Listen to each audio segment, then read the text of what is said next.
Selamat pagi, Assalamualaikum warahmatullahi wabarakatuh. Perkenalkan, saya Nurse Ayu Ambarsari, Sarjana Keperawatan asal instalasi Pain Management Center Mayapada Hospital Bogor.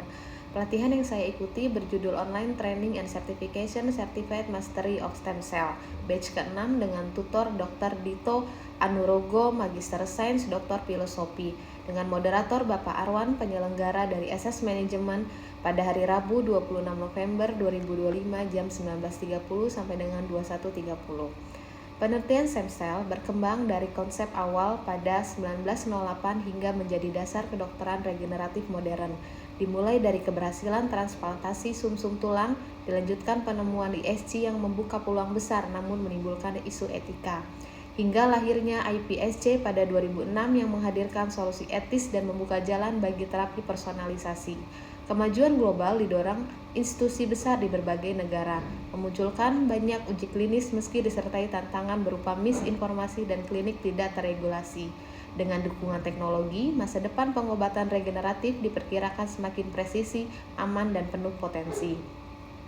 Sel punca atau stem cell yaitu sel yang memiliki kemampuan untuk memperbarui diri dan berdiferensiasi menjadi berbagai jenis sel spesifik, misalnya sel otot atau sel saraf. Sel punca memiliki beberapa jenis, yaitu sel punca embriotik, sel punca dewasa, misalnya dari sumsum tulang atau jaringan lunak. Sel punca bekerja dalam tubuh, terutama melalui proses regenerasi dan mengurangi peradangan. Produk dan teknik yang dihasilkan dari penelitian sel punca banyak dan digunakan dalam praktik klinis, seperti sekretom. Sekretom adalah kumpulan zat yang dikeluarkan atau disekresikan dari sel seperti protein, faktor pertumbuhan, enzim, dan vesikel yang dilepaskan oleh sel punca. Secara singkatnya, sekretom adalah paket sinyal yang dilepaskan untuk berkomunikasi dan membantu proses penyembuhan. Sekretom dianggap sebagai mediator utama efek terapeutik sel punca karena ia berperan besar dalam memperbaiki jaringan, mengurangi peradangan, dan memicu regenerasi tanpa harus mengubah sel itu sendiri menjadi sel baru. Yang kedua ada platelet rich plasma atau PRP. Ia adalah teknik yang menggunakan konsentrasi tinggi platelet darah dari pasien itu sendiri, yang kaya akan growth factor untuk merangsang pertumbuhan jaringan.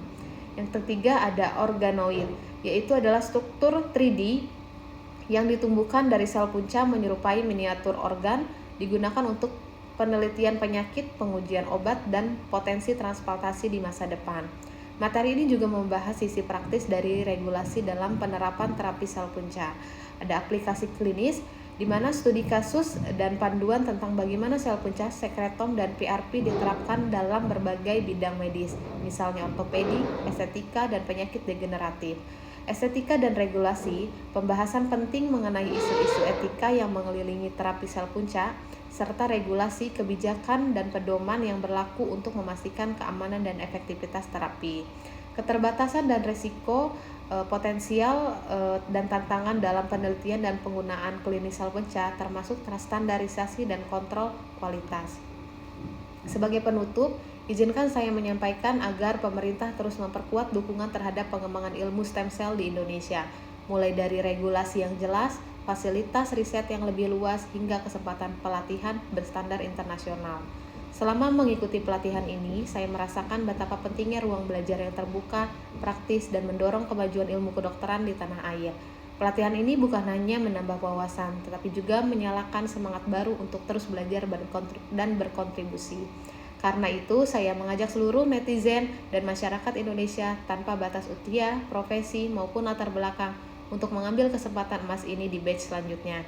Jika Anda ingin memahami stem cell secara besar, ingin masuk di dunia medis masa depan, atau sekedar ingin menambah wawasan tentang teknologi kesehatan yang terus berkembang, pelatihan ini dapat menjadi gerbang yang tepat. Mari bersama membangun generasi Indonesia dengan lebih siap menghadapi era biomedis modern.